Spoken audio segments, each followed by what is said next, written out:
தசராவுக்கு முன் யார் இந்த புனித கதையை கேட்கிறார்களோ உங்களுக்கு நிகழ்த்த ராஜயோகம் கிடைக்கும். இந்த கதையை முழுமையாக கேட்க வேண்டும். இடையில் நிறுத்தினால் எந்த பலனும் இருக்காது. இந்த கதையை கேட்டால் அந்த துர்காதேவியின் தெய்வீக ஆசைகள் உங்கள் குடும்பத்திற்கு கிடைக்கும். உங்கள் வீட்டில் உள்ள கைத்தங்கள் துன்பங்கள் அனைத்தும் நீங்கும். தசராவுக்கு முன் எந்த கதையை கேட்டால் நிகழ்த்த அதிர்ஷ்டம் கிடைக்கும் என்பதை இந்த வீடியோவில் தெரிந்து கொள்வோம். அது கலியுகத்தின் கடைசி கட்டத்தில் உள்ளது. அந்த யுகத்தில் மனிதர்கள் வானத்தில் மாளிகைகளை கட்டினார்கள், இயந்திரங்களை உருவாக்கினார்கள். ஆனால் தங்கள் வேர்களை மறந்துவிட்டார்கள். இயற்கையை பிளாஸ்டிக் மற்றும் மாசுபாட்டால் நிரப்பினார்கள். பச்சை மரங்கள் கான்கிரீட் கார்களின் கீழ் நசுக்கப்பட்டன. பறவைகளின் கீச்சொலிகள் வாகனங்களின் இரைச்சலில் கலந்துவிட்டன. அந்த யுகத்தில் தனசூரன், அகங்காரன், சுயநலவாதி என்ற 3 அரக்கர்கள் நுண்ணிய வடிவில் மனிதர்களின் மனதில் குடிகொண்டனர். அவர்களின் தாக்கத்தால் மனிதர்கள் பணத்திற்காக உறவுகளையும், அகங்காரத்திற்காக ஆனந்தத்தையும், சுயநலத்திற்காக இயற்கையையும் அழிக்கத் தொடங்கினார்கள். இந்த குழப்பத்தின் நடுவில் ஒரு பழைய ஆலமரத்தில் சைத்தன்யா என்ற ஒரு சிறிய சிட்டுக்குருவி வசித்து வந்தது. அதற்கு தன் தாத்தா பாட்டி காலத்து கதைகள் மிகவும் பிடிக்கும். அந்த கதைகளில் பூமி பசுமையாகவும் நதிகள் தூய்மையாகவும் மனிதர்கள் பண்டிகைகளுடனும் பாடல்களுடனும் மகிழ்ச்சியாக இருந்தார்கள் என்று கேட்டது. ஆனால் இப்போது பார்த்தால் எல்லாம் தலைகீழாக இருந்தது. ஒருமுறை பதுகம்மா பண்டிகை வந்தது. சிட்டுக்குருவி மிகுந்த ஆவலுடன் கிராமத்தின் எல்லையில் உள்ள குளத்திற்கு சென்றது. அங்கு பெண்கள் பதுகம்மாக்களை அடக்கி வைத்து ஆடி பாடுவார்கள் என்று அதன் தாய் கூறியிருந்தது. ஆனால் அங்கு காட்சி வித்தியாசமாக இருந்தது. குளத்து நேர்கருப்பாகவும் அழுக்காகவும் இருந்தது. அங்கங்கே இருந்த பூச்செடிகள் நிறம் மங்கி வாடி போயிருந்தன. சில பெண்கள் பிளாஸ்டிக் பூக்களாலும் வண்ண காகிதங்களாலும் செய்யப்பட்ட பதுகம்மாக்களை கொண்டு வந்து சடங்குக்காக 2 பாடல்களை பாடி சிற்பி ஈர்த்துக்கொண்டு சென்றுவிட்டனர். அந்த வாடிப்போன உண்மையான பூக்களின் பதுகம்மாக்கள் காற்றில் அசைவது போல் சைத்தன்யாவுக்கு தோன்றியது. அம்மா காவுரம்மா, எங்களை காப்பாற்று தாயே, எங்களிடம் உயிரில்லை, எங்களிடம் நறுமணம் இல்லை, இயற்கையை கொண்டு எங்களை எப்படி வாழ வைக்க முடியும், அப்படி சொன்னது போல் இருந்தது. அந்த வார்த்தைகள் சிட்டுக்குருவியின் இதயத்தை துளைத்தன. இந்த அழிவுக்கு காரணம் மனிதர்களின் மனதில் இருக்கும் அரக்கர்கள்தான் என்பதை அது புரிந்து கொண்டது. ஏதாவது செய்ய வேண்டும் என்று சிட்டுக்குருவி முடிவு செய்தது. அதற்கு விஜயதசமி பண்டிகை நினைவுக்கு வந்தது. தீமையின் மீது நன்மை பெற்ற வெற்றியின் அடையாளமான அந்த பண்டிகை அந்த சக்தி ஸ்வரூபியான துர்காதேவியை பிரார்த்தித்தால் ஒரு வழி கிடைக்கும் என்று அது நம்பியது. தனது சிறிய இறக்கைகளுடன் அபாரமான சங்கல்பத்துடன் இமயமலை நோக்கி தனது பயணத்தை தொடங்கியது. வழியில் மாசுபட்ட காற்று, பயங்கரமான சத்தங்கள், வறண்ட நதிகள் ஆகியவற்றை கடந்து சோர்வடைந்தாலும் நிற்காமல் பறந்தது. பல நாட்கள் பயணத்திற்கு பிறகு மனித நடமாட்டம் இல்லாத தூய்மையான ஒரு மலை சிகரத்தை அடைந்தது. அங்கு ஜெகமாதா யோக நித்திரையில் காணப்பட்டார். சிட்டுக்குருவி பக்தியுடன் அம்மனின் பாதங்களில் விழுந்தது. அவள் கண்ணீரால் அந்த பாதங்களை கழுவினாள். அப்போது சிட்டுக்குருவி, அம்மா ஜெகஜனனி, கலியுகத்தில் தர்மம் அழியும். உன் குழந்தைகளான மனிதர்கள் தனசூரன், அகங்காரன், சுயநலவாதி என்ற அரக்கர்களின் கைகளில் சிக்கி உள்ளனர். இயற்கையை அழிக்கிறார்கள். 10 கம்மாக்கள் உயிரத்து கிடக்கின்றன. வரவிருக்கும் விஜயதசமிக்கு ராமனின் உருவ பொம்மையை எரித்தால் போதாது. அம்மா, அவர்களின் மனதில் உள்ள அரக்கர்களை எப்படி அழிப்பது வழிகாட்டு அம்மா என்று வேண்டினாள். அந்த குருவியின் அழுக்களுக்கு தேவி கண் திறந்தாள். அவள் புன்னகையுடன் எப்படி பேசினாள். சின்ன குருவியே, உன் சங்கல்பம் பெரியது. கலியுகத்தில் அரக்கர்கள் வெளியே இருக்க மாட்டார்கள், மனிதனுக்குள்ளேயே இருப்பார்கள். அவர்களை ஆயுதங்களால் அல்ல விழிப்புணர்வால் அழிக்க வேண்டும். இதற்கு 3 வழிகள் உள்ளன. அதில் முதலாவது உண்மையான பதுகம்மா என்றால் வெறும் பூக்களின் பண்டிகை அல்ல, வாழ்க்கையே அம்மா என்று இயற்கையை வேண்டுவது. ஒவ்வொரு மனிதனும் ஒரு சிறிய நட்டு அதை உயிராக பாதுகாக்கும். வெங்கடாபுரம் என்ற கிராமத்தில் ஒரு வளையல் வியாபாரி இருந்தார். அவரது பெயர் துர்காதாஸ். இவர் துர்காதேவியின் பக்தர். இவர் தினமும் ஒரு ஊருக்கு சென்று பெண்களுக்கு வளையல் அணிவிப்பார். அவர் எப்போதும் துர்காதேவியை நினைத்து கொண்டே இருந்தார். அவர் ஒவ்வொரு பெண்ணையும் துர்கா என்று அழைத்தார். யாருக்கு வளையல் அணிவித்தாலும் அவளை துர்கா என்று அழைத்தார். ஒவ்வொரு பெண்ணையும் துர்காதேவியாக கருதினார். ஒரு நாள் துர்காதாஸ் வளையல்களை எடுத்துக்கொண்டு கோபாலபுரம் என்ற கிராமத்திற்கு நடந்து சென்று கொண்டிருந்தபோது வழியில் ஒரு ஆள் நடமாட்டம் இல்லாத இடத்தில் குளத்திற்கே ஒரு பெண் கையில் பிடித்து கொண்டு காணப்பட்டாள். அவள் மொத்தம் 5 அழகிய மூக்குத்திகள் கால்களில் மஞ்சள் நெற்றியில் பெரிய போட்டு அணிந்திருந்தாள். அந்த பெண் துர்காதாஸை அழைத்து, எனக்கு வளையல் அணிவிப்பாயா என்று கேட்டாள்.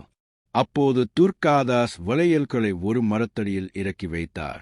அப்போது அந்த பெண் சிவப்பு, மஞ்சள், பச்சை நிற வளையல்களை கைகளில் அணிந்து கொண்டாள். அப்போது அந்த பெண் துர்காதாஸிடம், நான் என் மாமியார் வீட்டில் வசிக்கிறேன். நீங்கள் கோபாலபுரம் செல்கிறீர்கள் அல்லவா? அங்கு சிவாலயம் அருகில் ஒரு பெரிய திண்ணை வீடு இருக்கும். அந்த வீடு எங்களுடையது. இந்த வளையல்களுக்கான பணத்தை என் அப்பா கொடுப்பார்.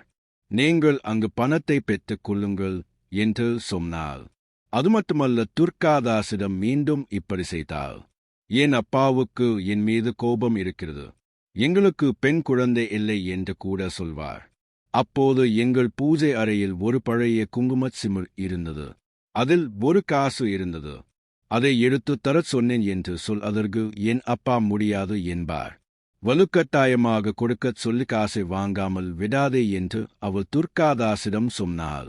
அப்போது துர்காதாஸ் சரி என்று சொல்லி சிவாலயம் பக்கத்தில் உள்ள பெரிய திண்ணை வீட்டிற்கு வந்தான். அந்த வீடு பார்க்க பெரியதாக இருந்தாலும் மிகவும் வறுமையில் இருந்தது. அந்த வீட்டின் முன் வேதமானவர்கள் காணப்பட்டனர். துர்காதாஸ் வீட்டு உரிமையாளரை அழைத்து, ஐயா, குலத்திற்கே உங்கள் மகளுக்கு வளையல் அணிவித்தேன். உங்கள் மகள் உங்களிடமிருந்து பணம் வாங்க சொன்னாள். எனக்கு சீக்கிரம் பணம் கொடுத்தால் நான் போய்விடுவேன். இன்னும் ஊர் முழுவதும் சுற்றி வளையல்கள் போட வேண்டும் என்று சொல்கிறான். அதற்கு ராமகிருஷ்ண பண்டிதர் ஆச்சரியப்பட்டு, ஐயா, எனக்கு பெண் குழந்தைகளே இல்லை. நீங்கள் தவறுதலாக என் வீட்டிற்கு வந்துவிட்டீர்கள் என்று சொல்கிறார். அப்போது துர்காதாஸ் சிவாலயம் பக்கத்தில் உள்ள ராமகிருஷ்ண பண்டிதர் என்றால் நீங்கள் தானே என்று கேட்கிறான். அதற்கு ராமகிருஷ்ண பண்டிதர், ஆம், நான் தான் என்று சொல்கிறார். அதற்கு துர்காதாஸ், ஐயா, ஏதாவது சண்டைகள் இருந்தால் நீங்கள் பார்த்து கொள்ள வேண்டும். மிகவும் நல்ல பெண்ணை நீங்கள் வேண்டாம் என்று சொல்கிறீர்களா? நீங்கள் அப்படித்தான் சொல்வீர்கள் என்று அந்த பெண் என்னிடம் சொன்னாள். என் பணத்தை எனக்கு கொடுத்தால் நான் என் வேலையை பார்த்து கொள்வேன் என்று துர்காதாஸ் கூறுகிறார். அதற்கு ராமகிருஷ்ண பண்டிதர், எனக்கு பெண்களே இல்லை. யாருக்கோ வளையல் போட்டுவிட்டு என்னிடம் பணம் கேட்பது என்ன என்று துர்காதாசுடன் வாதிடுகிறார். அங்கு ஏதோ சண்டை நடப்பதை பார்த்த அக்கம் பக்கத்தினர் அங்கு வருகிறார்கள். அதற்கு துர்காதாஸ், நீங்கள் நல்லவர், எவ்வளவு கோபம் இருந்தாலும் பெற்ற மகளை வேண்டாம் என்று சொல்வீர்களா? அந்த பெண் என்னிடம் அங்கேயே சொன்னாள். நீங்கள் அப்படித்தான் சொல்வீர்கள் என்று. ஐயா, உங்கள் மகள் என்னிடம் இப்படி சொன்னாள். என் அப்பாவிடம் நீ கண்டிப்பாக பணம் வாங்கிக்கொள். எந்த சூழ்நிலையிலும் பணம் வாங்காமல் போகாதே என்று சொன்னாள். அது மட்டுமல்லாமல், உங்கள் பழைய பூஜை அறையில் குங்குமச் சிமிழில் காசு இருக்கும் என்று என்னிடம் சொன்ன அந்த காசை ஏற்று வாருங்கள் என்கிறார் துர்காதாஸ். அப்போது ராமகிருஷ்ண பண்டிதர், எங்கள் கோவிலில் குங்குமச் சிமிழ் சுத்தமாக இல்லை. இன்னும் காசு எங்கே இருக்கிறது என்கிறார். அதற்கு துர்காதாஸ், உங்கள் மகள் சொன்னால் பாருங்கள் என்கிறார். சுற்றுவட்டார மக்களும் துர்காதாஸ் எங்கள் கிராமத்திற்கு எப்போதும் வருபவர், ஒருமுறை உங்கள் கோவிலில் குங்குமச் சிமிழ் எங்கே இருக்கிறது என்று பாருங்கள் என்று ராமகிருஷ்ண பண்டிதரிடம் சொல்கிறார்கள். இந்த விஷயங்கள் அனைத்தையும் கேட்ட பண்டிதரின் தாய் எப்படி சொல்கிறார் பார் மகனே, பூஜை அறையில் எங்கோ ஒரு சிறிய பெட்டி இருந்ததாக இப்போது எனக்கு ஞாபகம் வருகிறது. ஒருமுறை நன்றாக பார், அதில் குங்குமச் சிமிழ் இருக்கலாம் என்றால். ராமகிருஷ்ண பண்டிதர் சிறிது நேரம் தேடிய பிறகு ஒரு சிறிய பெட்டி தென்பட்டது. அதை தொட்டவுடன் ஒரு குங்குமச் சிமிழ் வெளியே வந்தது. அந்த குங்குமச் சிமிழில் ஒரு சிறிய அம்மன் சிலையுடன் ஒரு தங்க காசும் இருந்தது. அப்போது ராமகிருஷ்ண பண்டிதர் மனதில் எப்படி நினைப்பார், உண்மையில் எங்கு குங்குமச் சிமிழ் இருக்கிறது என்பது எனக்கு தெரியாது. என் தாயும் இதுவரை எனக்கு சொல்லவில்லை. என் தாய்க்கு தெரிந்த இந்த விஷயம் அந்த பெண்ணுக்கு எப்படி தெரிந்திருக்கும் என்று யோசித்துக் கொண்டிருப்பார். ராமகிருஷ்ண பண்டிதர் குங்குமச் சிமிழில் கை வைத்தவுடன் ஒரு தங்க காசு தட்டுப்பட்டது. உடனே அந்த காசை வெளியே எடுத்தார். அதன் பிறகு மீண்டும் ஒரு முறை குங்குமச் சிமிழில் கை வைத்தார். மீண்டும் ஒரு காசு வந்தது. இப்படி கை வைத்தவுடன் காசுகள் வந்து கொண்டே இருக்கும். ராமகிருஷ்ண பண்டிதர் திடீரென ஆச்சரியப்பட்டார். அப்போது அந்த காசை தன் தாயிடம் காட்டுகிறார். அப்போது அந்த மூதாட்டி, இது என் தாத்தா காலத்தைச் சேர்ந்தது. இந்த குங்குமச்சிமுழில் அம்மன் சிலையை வைத்து, என் தாத்தா இந்த சிலையை தினமும் பக்தியுடனும் சிரத்தையுடனும் பூஜிப்பாராம். பின்னாளில் இந்த அம்மன் சிலையை பூஜிப்பதை நிறுத்திவிட்டார்கள் என்று அந்த மூதாட்டி சொன்னாள். அப்போது வீட்டில் இருந்த அனைவரும் அந்த பூஜை அறையிலிருந்து காசை எடுத்துக்கொண்டு வெளியே வந்து பார்த்துர்காதாஸ், நீ யாரை பார்த்தாயோ அந்த பெண்ணை எங்களுக்கும் காட்டுவாயா என்று கேட்கிறார். தங்கக்காசுடன் வெளியே வந்த ராமகிருஷ்ண பண்டிதரை கண்டு ஊரே ஆச்சரியப்பட்டது. அப்போது துர்காதாஸ் கிராம மக்களையும் ராமகிருஷ்ண பண்டிதரின் குடும்பத்தையும் குளத்திற்கு அழைத்துச் செல்கிறார். இங்குதான் அந்த பெண்ணை பார்த்ததாக சொல்கிறார். ஆனால் குளத்தின் அருகே யாரும் காணப்படவில்லை. அந்த குளம் தாமரைகள் நிறைந்த ஏரி போல் காட்சி அளிக்கிறது. அனைவரும் சிறிது நேரம் தேடிய பிறகு யாரோ குளத்திற்குள் சென்றது போல் கால் தடங்கள் தென்படுகின்றன. கால் தடங்கள் குளத்திலிருந்து வெளியே வந்ததாக தெரியவில்லை. அப்போது கிராம மக்கள் துர்காதாசிடம் அவர்களுக்கு பெண்களே இல்லை என்று எப்படி சொன்னார்கள், மேலும் இவ்வளவு தூரம் யாரும் தண்ணீருக்காக வரமாட்டார்கள் என்றும் சொல்கிறார்கள். அப்போது துர்காதாஸ், அம்மா துர்க்கம்மா, இப்போது அந்த பெண் தெரிந்தால் தவிர யாரும் என் பேச்சை நம்ப மாட்டார்கள். அப்போது நான் பொய்யனாகி விடுவேனோ என்று வருத்தப்பட்டு குளத்தை பார்த்து துர்கா துர்கா துர்கா மாதா என்று சத்தமாக அழைத்து அழுகிறான். அப்போது குளத்திலிருந்து 2 கைகள் வெளியே வருகின்றன. 2 கைகளிலும் சிவப்பு, மஞ்சள், பச்சை நிற வளையல்கள் தென்படுகின்றன. துர்கா தாஸ் இந்த அற்புதமான காட்சியை பார்த்து மயங்கி விழுகிறான். இந்த காட்சியை ஊர் முழுவதும் பார்க்கிறது. ஊர் முழுவதும் அவளுக்கு வணங்குகிறது. அப்போது அனைவரும் எப்படி நினைக்கிறார்கள், பல ஆண்டுகளாக மறைந்திருந்த அம்மனை வணங்குவதற்காக துர்கா மாதா தானே இந்த விதமாக அருள் புரிந்தாள் என்று நினைக்கிறார்கள். அப்போது இருந்து ராமகிருஷ்ண பண்டிதரும் அவரது குடும்பமும் பக்தியுடனும் சிரத்தையுடனும் அம்மனை வணங்கத் தொடங்கினர். அந்த குடும்பம் அம்மனின் அருளால் சுகபோகங்களுடனும் செல்வச் செழிப்புடனும் வாழ்ந்தது. அம்மன் தனக்குத்தானே பூஜைகள் செய்து கொள்வதற்காக இப்படி வளையல் விற்கும் அவனுக்கு தோன்றினாள் என்று ஊர் முழுவதும் நினைத்தது. வளையல் வியாபாரிக்கு ஏன் தெய்வம் தோன்றியது என்றால் அவர் பெரிய பூஜைகள் அல்லது ஹோமங்கள் செய்யவில்லை. ஆனால் அவர் எப்போதும் துர்காதேவியை நினைத்துக் கொண்டிருந்தார். அவர் ஒவ்வொரு பெண்ணையும் துர்காதேவியாக கருதினார். ஒவ்வொரு பெண்ணையும் துர்கா என்று அழைத்தார். இதிலிருந்து நாம் புரிந்து கொள்வது என்னவென்றால், உண்மையான பக்தி கொண்டவர்களுக்கு தெய்வம் நேரடியாக தோன்றுகிறது. துர்காதாஸ் என்ற அந்த வளையல் வியாபாரியை மகிழ்ச்சியுடனும் சிரிப்புடனும் வாழ தெய்வம் ஆசிர்வதித்தது. ஆகவே இந்த புனிதமான கதையை இன்று யார் கேட்கிறார்களோ அல்லது சொல்கிறார்களோ அவர்களின் வீட்டிற்கு துர்காதேவி நேரடியாக வந்து உங்கள் கைத்தங்கள் அனைத்தையும் தீர்ப்பாள். உங்கள் வீட்டில் பண மழை பொழியும். பிறவி பாவங்களும் வறுமையும் இன்றுடன் நீங்கி அஷ்ட ஐஸ்வர்யங்கள் உண்டாகும். உங்கள் வீட்டில் அனைத்தும் சுபமாக நடக்கும். அதேபோல் இந்த தசராவுக்கு முன் கேட்க வேண்டிய மற்றொரு கதையை பற்றி கேட்போம். இந்த கதையை கேட்பது நமது அதிருந்தம். இன்னும் வெள்ளம் அதிகரித்து கிருஷ்ணம்மா மூக்குத்தி அணிந்தால் கலியுகம் முடிந்துவிடும் என்று ஸ்ரீபோத்தலூரி வீரபிரமந்திர சுவாமி தனது கால்நாணத்தில் கூறினார்.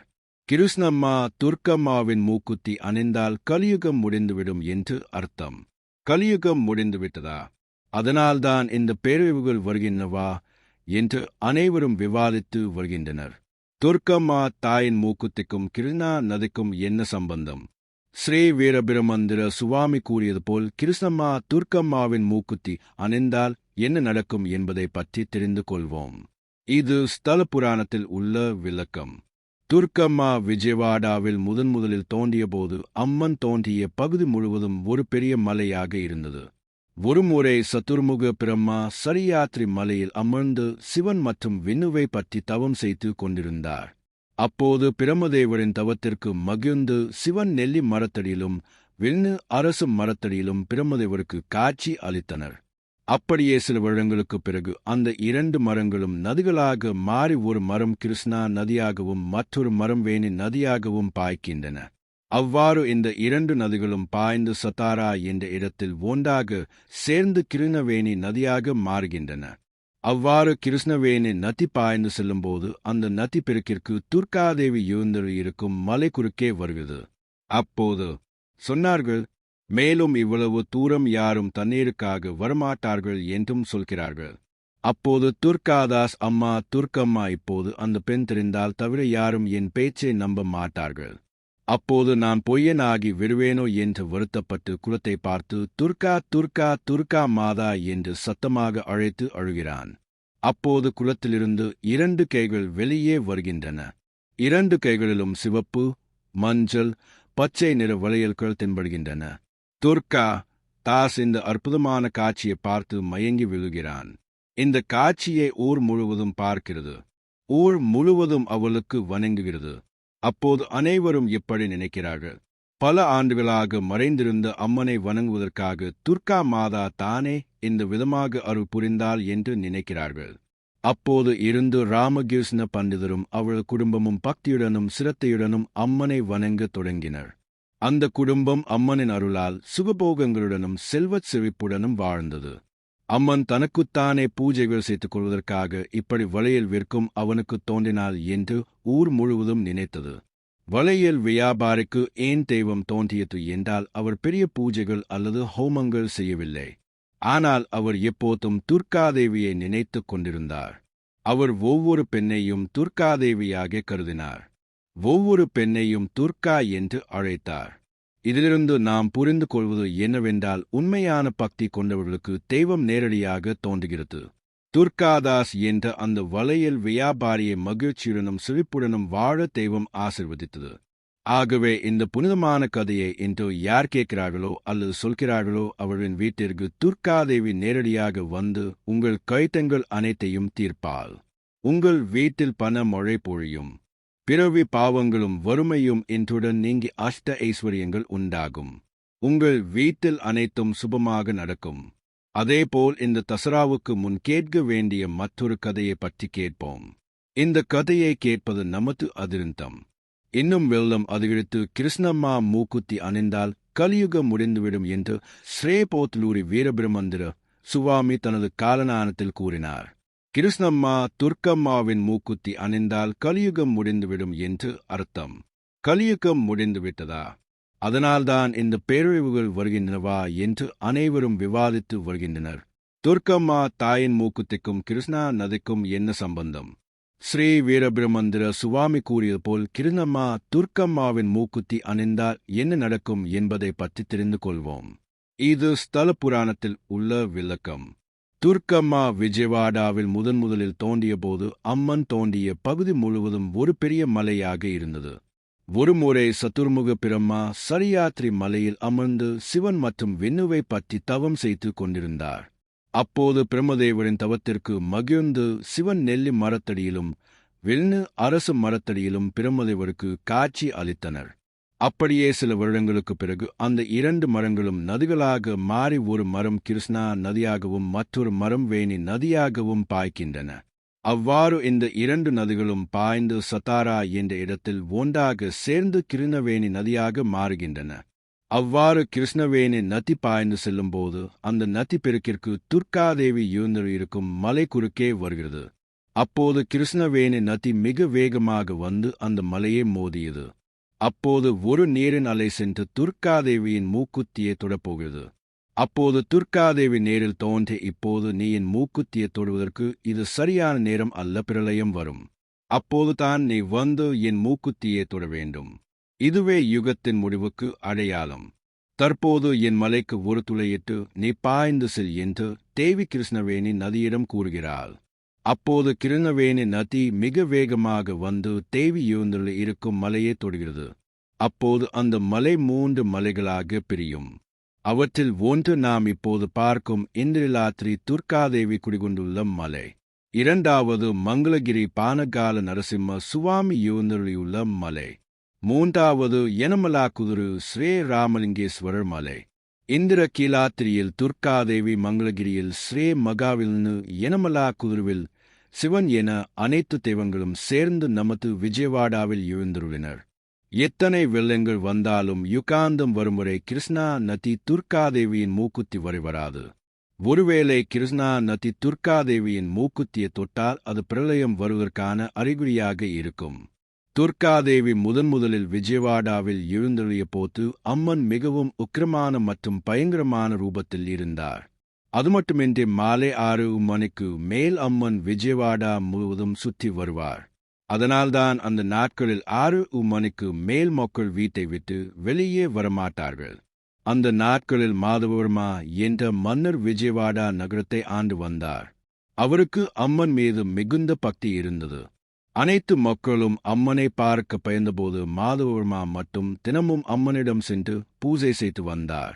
மாதவர்மாவுக்கு பல ஆண்டுகளாக குழந்தைகள் இல்லை. அதனால் தினமும் துர்காதேவிக்கு பூஜை செய்து தனக்கு குழந்தை பாக்கியம் கிடைக்க வேண்டும் என்று வேண்டிக் கொண்டார். அப்படி ஒரு நாள் மாதவர்மாவின் ஆசை நிறைவேறியது. மாதவர்மாவின் மனைவி ஒரு ஆண் குழந்தையை பெற்றெடுத்தார். இது துர்காதேவியின் உதவி என்று மாதவர்மா முதலில் துர்காதேவிக்கு ஒரு கோவிலை கட்டினார். மாதவர்மா தனது மகனை மிகவும் ஒழுக்கமாக வளர்க்கிறார்.